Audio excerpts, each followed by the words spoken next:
I don't think hell exists. I happen to believe in life after death, but I don't think it's got a thing to do with reward and punishment.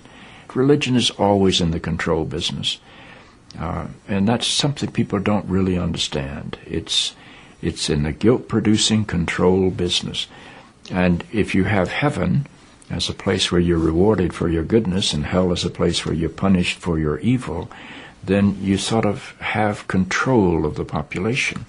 And so they create this fiery place, which has quite literally scared the hell out of a lot of people throughout Christian history. Mm. And it's part of a control tactic. But wait a minute, you're saying that hell, the idea of a place under the earth or somewhere where you're tormented for an eternity, is actually an invention of the church? I think the church fired its furnaces hotter than anybody else.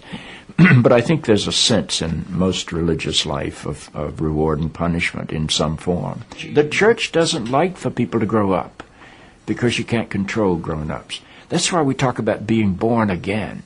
When you're born again, you're still a child. The people don't need to be born again. They need to grow up. They need to accept their responsibility for themselves and the world. What do you make of the theology, which is quite prominent these days in America, which is that there is one guaranteed way not to go to hell, and that is to accept Jesus as your personal Savior? Yeah, I grew up in that tradition.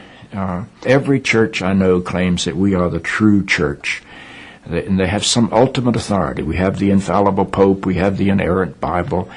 The idea that the truth of God can be bound in any human system, by any human creed, by any human book, is almost beyond imagination for me. I mean, God is not a Christian. God is not a Jew or a Muslim or a Hindu or a Buddhist.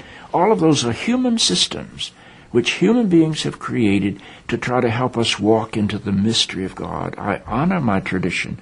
I walk through my tradition. But I don't believe my tradition defines God. I think it only points me to God. You and I are emerging people, not fallen people. Our problem is not that we are born in sin. Our problem is we do not yet know how to achieve being fully human.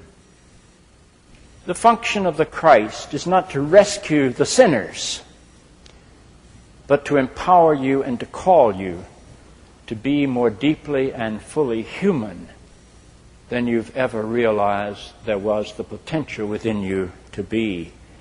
Maybe salvation needs to be conveyed in terms of enhancing your humanity rather than rescuing you from it. Life is a startling and wondrous experience.